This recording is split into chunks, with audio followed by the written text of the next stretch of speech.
Live question answer session है on accounting audit and taxation. पहले हम जो लोग हमारे साथ अटैच हैं उनसे सवाल लेंगे और फिर उसके बाद जो लाइव जो क्वेश्चन आएंगे उसका भी जवाब इसके अंदर हम देंगे और कोशिश करेंगे कि जितनी जल्दी हो सके इसको 30 मिनट्स के अंदर अंदर हम ख़त्म कर दें। जी, पहला सवाल आपका है। जो एसेट्स पेरेंट्स अपने बच्चों के नाम पे लेते हैं उनको वेल्थ स्टेटमेंट में कौन और कैसे डिक्लेयर करेगा? देखें, जब आप बच्चों के नाम पे एसेट्स लेते हैं तो वो पेरेंट्स जो होते हैं जो भी परचेज करेगा वो उसकी वेल्थ स्टेटमेंट में रिपोर्ट करेगा और वो सेपरेटली जो है वो डिस्क्लोज भी किया जाता है उसके अंदर, वेल्थ स्टेटमेंट के अंदर अलग से लिखा होता है उन्होंने।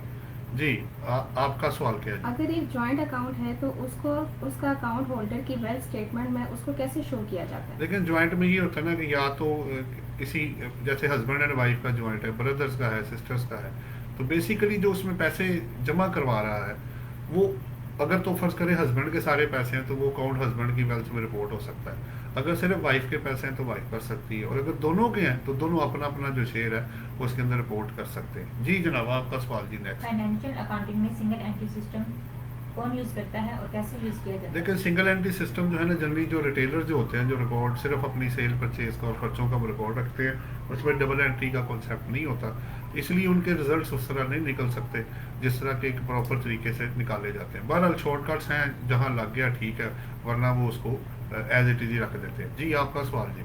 अगर एक टैक्स पेयर के पास 2 प्लॉट्स हैं, उनमें से एक प्लॉट सेल करने पर गेन आ जाता है और दूसरे में लॉस आ जाता है, तो जी। इनका इनकम टैक्स लॉ में क्या ट्रीटमेंट होगा? देखिए, एक प्लॉट पे गेन है तो जाहिर बात है 37 के अंदर जाएगा, और टाइम पीरियड देखना पड़ेगा कितनी देर रिटेन किया है, उस हिसाब से टैक्स लगेगा। अब इस वक्त जो है 2021 के लिए 4 साल बाद अगर आप प्लॉट बेचते हैं तो उसके ऊपर जो टैक्स होगा वो 0% हो जाता है। तो ये एक है, अभी जो प्लॉट और घर दोनों को उन्होंने मर्ज कर दिया है। जी, और रही बात लॉस की, तो लॉस इसमें रिकग्नाइज नहीं किया जाता, तो उसकी सेट ऑफ और कैरी फॉरवर्ड की फैसिलिटी इसमें अवेलेबल नहीं होगी। एक मिनट जी, एक फ़ोन मेरा आ गया कनाडा से, एक मिनट। हेलो जी, नदीम साहब फेवर कर दें, कोई आधे घंटे में फ़ोन कर लें, बड़ी मेहरबानी, बड़ी मेहरबानी। ओके ओके जी जनाब। अब जी नेक्स्ट आपका जी। इनकम टैक्स लॉ में रजिस्टर्ड फर्म और अनरजिस्टर्ड फर्म में क्या डिफरेंस है? देखिए, वैसे तो रजिस्टर्ड फर्म रजिस्ट्रार फर्म के पास होती है, उसको रजिस्टर्ड फर्म कहते हैं। जो नहीं होते, यानी खाली पार्टनरशिप डीड बना लें या वर्बल कर लें, तो वो आपकी अनरजिस्टर्ड होती है। लेकिन इनकम टैक्स लॉ वाले दोनों को ही जो है वो लेंगे, एओपी का स्टेटस उसको मिलेगा, एसोसिएशन ऑफ पर्सन। पहले कभी होता था कि लोगों को स्टेटस मिल जाता था रजिस्टर्ड और अनरजिस्टर्ड फर्म के, उनके टैक्स रेट्स भी अलग होते थे। अब इस तरह की कोई चीज़ अवेलेबल नहीं है। जी जनाब, आपका नेक्स्ट क्या क्वेश्चन। पाकिस्तान में तमाम कंपनीज को स्टैंडर्ड ऑडिट करवाना लाजमी है? जी, एक्सटर्नल ऑडिट जो होता है ना जी, वो बेसिकली वो तमाम कंपनीज के लिए लाजमी है। आल्दो कुछ जगहों पे एससीसीपी ने छूट दी हुई है, लेकिन इनकम टैक्स लॉ में जो ऑडिटेड अकाउंट्स हैं वो देना लाजमी है, उसके बगैर आपकी रिटर्न जो है वो एक्सेप्ट नहीं होगी। जी, कॉस्ट अकाउंटिंग में marginal costing and absorption costing में क्या फर्क है? देखिए, मार्जिनल कॉस्टिंग में क्या होता है, सारी वेरिएबल कॉस्ट होती है, वेरिएबल गुड्स मैन्युफैक्चर, और दूसरे के अंदर जो आपका है वो एब्जॉर्प्शन कॉस्टिंग में फिक्स्ड एफओएच भी ऐड किए जाते हैं। तो बेसिकली ये दोनों के अंदर ये वाला फ़र्क होता है। जी, क्या हम इनकम टैक्स लॉ में बाय फायर को एज अ एग्जाम्प्ट क्लेम कर सकते हैं? किसको? क्या हम इनकम टैक्स लॉ में बाय फायर को लॉस बाय फाइव को लॉस पर एज अ एग्जाम्प्ट क्लेम कर सकते हैं? लेकिन लॉस अगर बिजनेस आवर्स में हुआ है तो आप उसको एज ए एक्सपेंस क्लेम कर सकते हैं।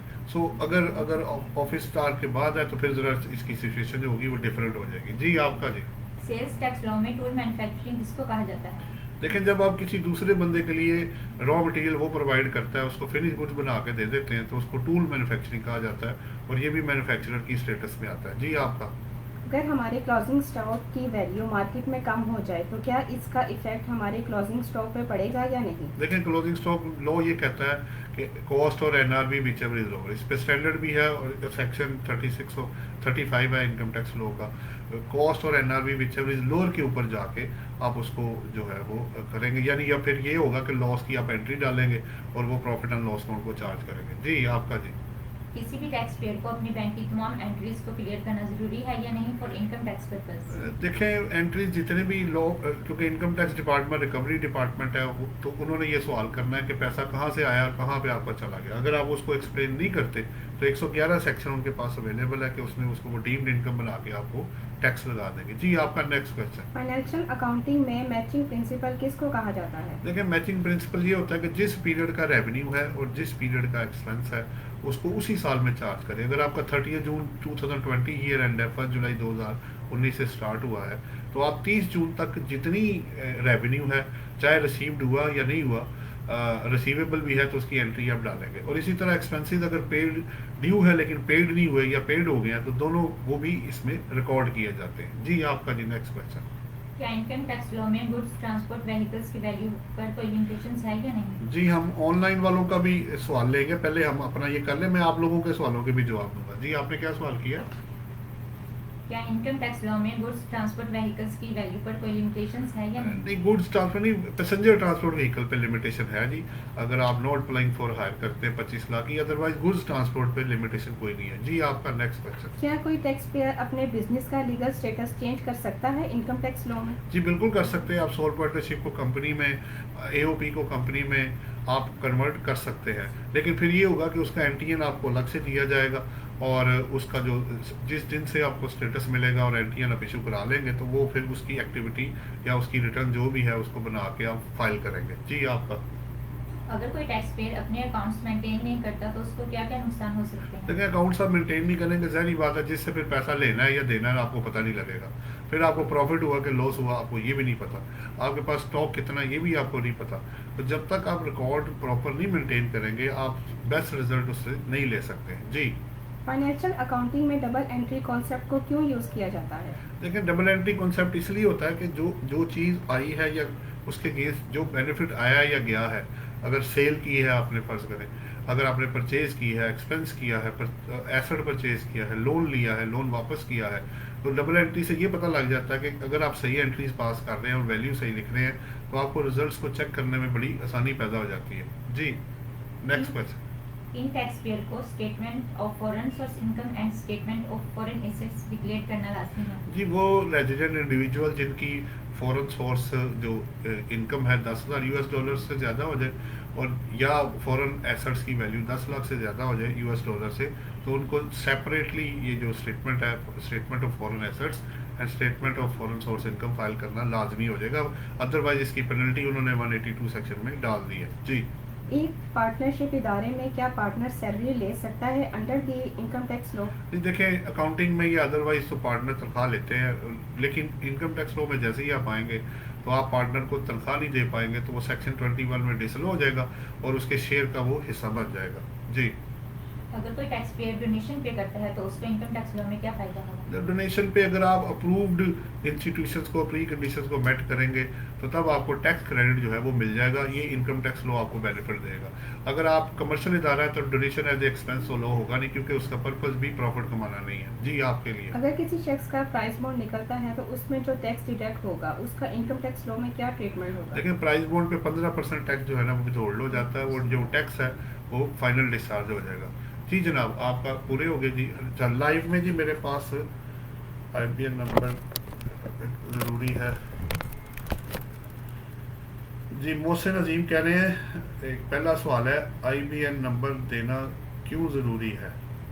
ये किस पर्पज़ के लिए सवाल है जी? मोहसिन साहब पहले ये तो क्लियर करें किसको नंबर आप IBN नंबर देना चाह रहे हैं। दूसरा नकीब साहब क्या कह रहे हैं, refund of previous year could be registered against the admit tax liability of the current year. जी नकीब साहब बिल्कुल हो सकता है, आप उसकी एडजस्टमेंट कर सकते हैं। अगर आपके रिफंड पड़े हुए हैं तो आप करंट ईयर में उसको एडजस्टमेंट क्लेम कर सकते हैं। जी जनाब और कोई सवाल है तो आप कर सकते हैं, क्योंकि हम कोशिश कर रहे हैं कि 15 से 20 मिनट से ज़्यादा का सेशन ना हो और जितने इसमें सवाल आ सकते हैं वो हम आपके एंटरटेन कर लें।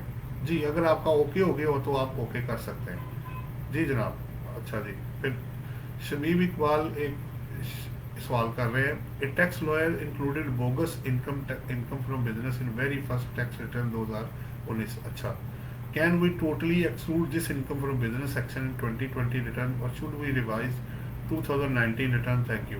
ये शबीब इकबाल साहब बात यह है कि अब 19 में जो डिक्लेयर कर दिया है, अब आप रिवाइज तो उसको कर नहीं सकते क्योंकि आप डाउनवर्ड रिवीजन का ट्रेंड उसमें अवेलेबल नहीं है। लेकिन अगर आप ये साबित कर दें कि ये फेक है या बोगस है, फिर आपको स्पेशल परमिशन दी जाएगी, तब आप छूट सकते हैं। अदरवाइज 20 अलग साल है और 19 अलग है, उसका उसके साथ आपस में कोई ताल्लुक नहीं है। फिर सवाल आ गया जी मोहम्मद नुमान का, वो कह रहे हैं a sale tax and income tax exempted import will cover under the scope of minimum tax corporate tax ACT during finalization of PLS। जी बिल्कुल ऐसे ही है जी, मोहम्मद नुमान साहब आप सही कह रहे हैं। फिर आगे है जी मोहसिन अजीम कह रहे हैं सर इनकम टैक्स रिटर्न में IBN नंबर कहाँ डालना होता है कि देना होता है, ये सवाल है। IBN ये आपका ये बैंक अकाउंट नंबर होता है जी। IBN जो नंबर होता है इंटरनेशनल जो अकाउंट होते हैं उनमें होता है। अगर आपके पास अकाउंट नंबर है या ये वाला है, दोनों में से जो अवेलेबल है उसको दे सकते हैं मोहसिन अजीम साहब। अच्छा जी, नकीब साहब ने ओके कर दिया जी। जी जनाब, कोई और सवाल है तो आप कर लें इससे पहले कि मैं फिर इस सेशन को क्लोज करूँ जी, क्योंकि बहुत ज़्यादा लंबा करें तो लोग फिर बोर होना शुरू हो जाते हैं जी, ये तो इंटरेस्टिंग नहीं रहा और सवालों के जवाब नहीं है। तो 15-1 मिनट का सेशन हम रख लेते हैं, उसमें जितने सवाल आ जाएंगे वो हम आपके एंटरटेन कर लेंगे। जी जनाब, अभी के लिए मेरा ख्याल है लोगों ने कर लिया है, तो कोई और सवाल हो तो ज़रूर कर लें, वरना मैं इसको इधर ही क्लोज करता हूँ। चले, थैंक यू वेरी मच जी, आप लोगों का बहुत बहुत शुक्रिया।